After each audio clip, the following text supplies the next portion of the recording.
नमस्कार बच्चों। अभी तक हम पद्य पढ़ रहे थे। आज अब हम गद्य के पहले पाठ बात अठन्नी की पर आते हैं, जिसके लेखक सुदर्शन जी हैं। लेखक का नाम है सुदर्शन जी, जो उनका वास्तविक नाम बद्रीनाथ है, जिनका जन्म सियालकोट, जो आजकल के पाकिस्तान में है, वहाँ पर हुआ था। उनके जन्म का वर्ष सन 1985 था और उनका निधन 16 दिसंबर 1967 को मुंबई में हुआ था। इन्होंने विविध रचनाएं की। उन रचनाओं में पुष्पलता, सुप्रभात, सुदर्शन सुधा, पनघट आदि कहानी संग्रह के रूप में हैं और उपन्यास में परिवर्तन, भागवंती, राजकुमार सागर आदि हैं। इनकी प्रथम प्रकाशित रचना हार की जीत नामक कहानी है, जो 1920 में सरस्वती में प्रकाशित हुई थी। इनकी भाषा सहज, स्वाभाविक और मुहावरेदार है तथा प्रभावी है। गद्य और पद्य दोनों पर इन्हें समान अधिकार है।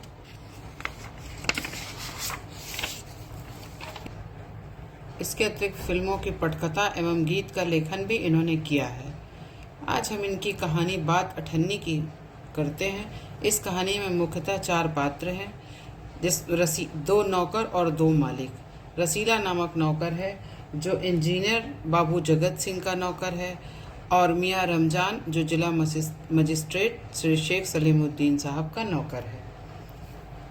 अब हम पहले पैराग्राफ की ओर चलते हैं। रसीला, जो कि बाबू जगत सिंह के यहाँ नौकर था, और बाबू जगत सिंह उसे 10 रुपये तनख्वाह देते थे। उस 10 रुपये में उसे गांव में अपने बूढ़े पिता, पत्नी, 1 लड़की और 2 लड़कों का पालन पोषण करना होता था, इसलिए वो सारी तनख्वाह घर भेजता था। इसके बाद भी उसके घर वालों का गुजारा नहीं चल पाता था। उसने इंजीनियर साहब से अपना वेतन बढ़ाने की ज़रूर प्रार्थना की। बार बार वो यही कहता था कि इसमें काम नहीं चलता है, कृपया आप थोड़ा वेतन बढ़ा दें। और बार बार जगत सिंह कहते थे, यदि तुम्हें इससे ज़्यादा कोई दे दे तो तुम उसके पास चले जाओ, मैं तनख्वाह नहीं बढ़ाऊंगा। वो कई बार सोचता था कि अमीर नौकर क्या नौकरों पर विश्वास नहीं करते। रसीला की तनख्वाह न बढ़ने से वो अत्यधिक परेशान रहता था और वो सोचता था कि मैं इंजीनियर साहब के यहाँ इतने दिनों से हूँ, लेकिन ये अमीर लोग नौकरों पर विश्वास नहीं करते। अगर मैं यहाँ से जाऊँ तो शायद कोई मुझे 11-12 रुपए दे दे, लेकिन इतनी इज्जत नहीं मिलेगी, क्योंकि मैं यहाँ पर बहुत पुराना हो चुका हूँ। और उसके पड़ोस में ही, इंजीनियर बाबू के पड़ोस में ही, जिला मजिस्ट्रेट शेख सलीमुद्दीन साहब रहते थे, जो कि जिला मजिस्ट्रेट थे और इंजीनियर बाबू के बहुत अच्छे मित्र थे। उनके यहाँ भी एक चौकीदार था, जिसका नाम मियाँ रमजान था, जो कि उनके यहाँ पर चौकीदारी का काम करता था। मियाँ रमजान और रसीला में बहुत दोस्ती थी। वो दोनों जब खाली समय पाते तो साथ बैठते, दुनिया भर की बातें करते। शेख साहब चूँकि फलों के शौकीन थे, तो रमजान जो है वहाँ से जो फल पाता था वो ला करके रसीला को देता था, और इंजीनियर जगत बाबू मिठाई के शौकीन थे, तो वहाँ से रसीला जो मिठाई पाता था वो रमजान को मिठाई देता था। एक दिन ऐसे ही दोनों मित्र बैठे थे, तो रमजान ने रसीला को उदास देख करके पूछा कि क्या कारण है भाई। तो रसीला ने कहा कि कोई बात नहीं है मित्र। फिर रमजान ने कहा कि क्या अपने दोस्त से कोई बात छुपाओगे, कोई बात है तो बताओ, तुम्हें मेरी सौगंध है। इस पर रसीला ने कहा, आंख में आंसू भर के, कि घर से खत आया है, बच्चे बीमार हैं और पैसा नहीं है। तो रमजान ने कहा, तो क्या हुआ, मालिक से पेशगी मांग लो। पेशगी अर्थात एडवांस। तो रसीला ने उत्तर दिया कि पेशगी पैसा मांगा था, पर उन्होंने देने से मना कर दिया। इस पर रमजान ने ठंडी सांस भरते हुए कहा, अच्छा रुको, मैं कोई इंतज़ाम करता हूँ। इसके बाद वो अपने कोठरी में गया और वहाँ से उसने कुछ रुपए ला करके रसीला के हाथ पर रख दिया। रसीला सोचने लगा कि बाबू साहब से तो मैंने इतनी मिन्नतें की, इतनी सेवा की उनकी, लेकिन इस दुख में उन्होंने साथ नहीं दिया। रमजान को देखो गरीब है, फिर भी इसने मुझे ला करके अपने पास से पैसा दिया। रमजान ने उसको पैसे दिए। इससे रसीला मन ही मन प्रसन्न हुआ और उसने वो पैसे गांव भेज दिए। गांव में पैसे मिलने से उसके बच्चे जो बीमार थे वो दवा पाकर स्वस्थ हो गए। धीरे धीरे उसने रमजान का ऋण भी चुका दिया। केवल 8 आने बाकी रह गए। रमजान जबकि उससे कभी पैसा नहीं मांगता था, फिर भी रसीला सोचता था कि अरे मुझे उसका ऋण चुकाना है, उधार चुकाना है, अतः वो उसके सामने अपनी नज़रें नीची करता था, नज़रें उठा नहीं पाता था। ऐसे ही किसी एक दिन बाबू जगत सिंह किसी व्यक्ति से बात कर रहे थे, जिसको रसीला ने सुन लिया। बाबू जगत सिंह कह रहे थे, बस 500? इतनी रकम दे करके आप मेरा अपमान कर रहे हैं, इतने बड़े काम का इतना कम दाम। तो वो जो सामने वाला था उसने कहा, मान जाइए, आप समझ लीजिए कि आपने मेरा काम मुफ्त में कर दिया है। तब रसीला समझ गया कि भीतर रिश्वत ली जा रही है। तो रसीला सोचने लगा कि ये रुपया कमाने का कितना आसान तरीका है।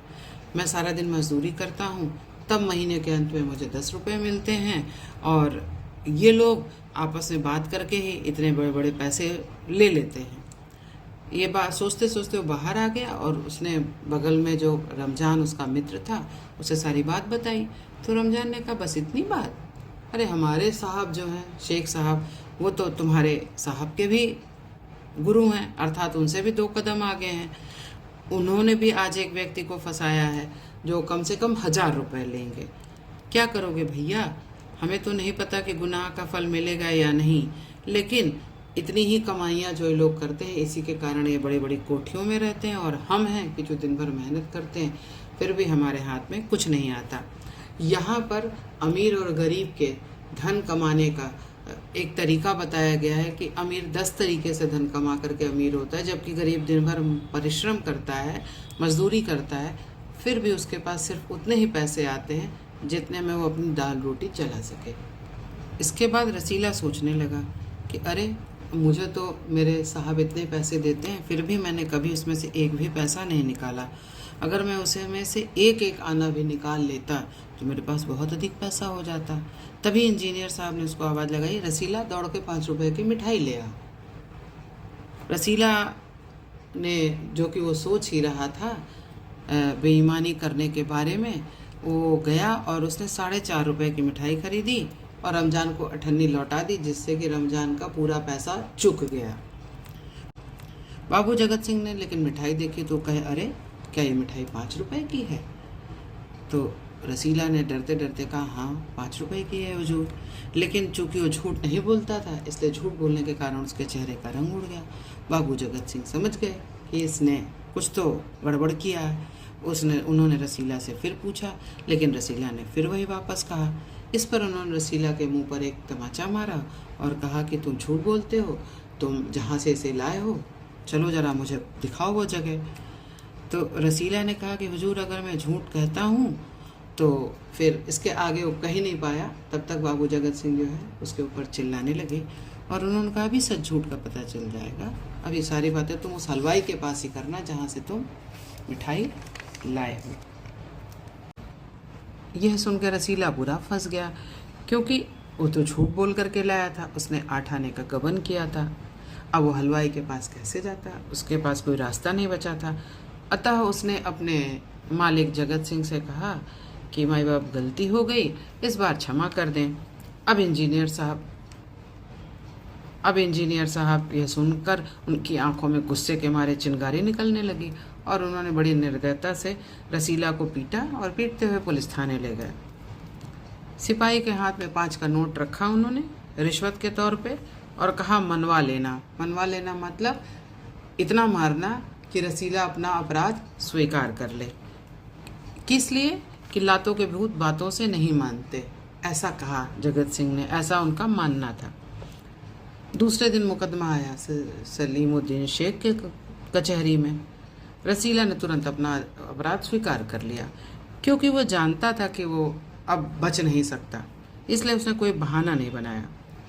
वो चाहता तो कह सकता था कि ये झूठ बोल रहे हैं, मुझे फंसा रहे हैं, और मैं चूँकि इनका नौकरी नहीं करना चाहता था, मैं वेतन बढ़ाने की मांग कर रहा था, इसलिए ये हलवाई के साथ मिलकर मुझे फंसा रहे हैं। लेकिन उसने सोचा कि एक अपराध तो वो कर ही चुका है, अब वो दूसरा अपराध क्यों करे, पता नहीं उसका दंड क्या हो। एक अपराध के कारण वो रात भर जेल में रहा है। तो उसने कहा कि हुजूर, मेरा पहला अपराध है, इस बार माफ़ कर दीजिए, फिर गलती नहीं होगी। शेख साहब ऐसा मानते हैं कि वो न्यायप्रिय आदमी थे, अतः उन्होंने रसीला को 6 महीने की सज़ा सुना दी। फिर रुमाल से मुंह पोंछ करके चले गए, लेकिन वो रुमाल वही था जिसमें किसी व्यक्ति ने एक दिन पहले उनको 1000 रुपये बांधकर रिश्वत के रूप में दिया था। अब जब यह बात रमजान ने सुनी कि फैसला हो गया 6 महीने की जेल। तब उसने उसकी आंखों में खून उतर आया, अर्थात वो बहुत गुस्साया और वो सोचने लगा कि ये दुनिया न्याय की नगरी नहीं है। मतलब यहाँ न्याय का शासन नहीं, बल्कि ये तो अंधेर नगरी है। अगर किसी की चोरी पकड़ जाती है तो वो अपराध हो जाता है, और जबकि असली अपराधी बड़ी बड़ी कोठियों में बैठ के दोनों हाथों से पैसा बटोरते हैं। चूँकि उन्हें कोई नहीं पकड़ पाता, लेकिन उन्हें कोई नहीं पकड़ पाता क्योंकि उनका अपराध किसी को दिखता नहीं है। रमजान घर पहुंचा तो रमजान से शेख साहब के यहाँ काम करने वाली एक दासी ने पूछा, रसीला का क्या हुआ? तो रमजान ने कहा 6 महीने की कैद हो गई। अच्छा हुआ, वो इसी लायक था, दासी ने कहा। रमजान ने गुस्से से कहा, नहीं, यह इंसाफ नहीं, अंधेर है। बात सिर्फ एक अठन्नी की ही थी। रात को जब 1500 के नोट चरम गद्दों पर मीठी नींद ले रहे थे, अठन्नी का चोर जेल की तंग अंधेरी कोठरी में पछता रहा था कि उसने अठन्नी का गबन क्यों किया। अभी हमने कथा का मूल सार पढ़ा। यहाँ पर यह दिखाया गया है कि गरीब अगर कोई अपराध करता है तो उसके लिए न्याय व्यवस्था बहुत कठोर हो जाती है, लेकिन अमीर अगर कोई अपराध करता है तो विभिन्न तरीकों से अपने आप को बचा लेता है। बात एक अठन्नी की थी, लेकिन फिर भी रसीला को 6 महीने की कैद हो गई, जबकि उसके मालिक बाबू जगत सिंह हजारों रुपए का वारा न्यारा कर रहे थे, लेकिन ना शेख साहब ने उन्हें पकड़ा और ना ही शेख साहब को किसी ने पकड़ा। यह कहानी हमें ये बताती है कि अमीर और गरीब के लिए न्याय व्यवस्था भिन्न भिन्न है, जबकि ऐसा होना नहीं चाहिए। अमीर और गरीब दोनों के लिए न्याय व्यवस्था एक होनी चाहिए। बच्चों, आज हमने गद्य की पहली कहानी बात अठन्नी की पढ़ी। यदि आपको ये अच्छा लगा हो समझाने का तरीका तो कमेंट बॉक्स में हमें बोलें। इसके अलावा इसके आगे के पाठ के लिए यदि आप कोई जानकारी चाहते हैं या चाहते हैं कि हम आगे का पाठ का की आपको पढ़ाएं, तो कृपया कमेंट बॉक्स में बताएं कि आपको आगे की कहानी पढ़नी है। धन्यवाद। और अगर कहानी बताने का ढंग, भावार्थ समझाने का ढंग समझ में आया हो तो कृपया लाइक, सब्सक्राइब, शेयर ज़रूर करें। धन्यवाद।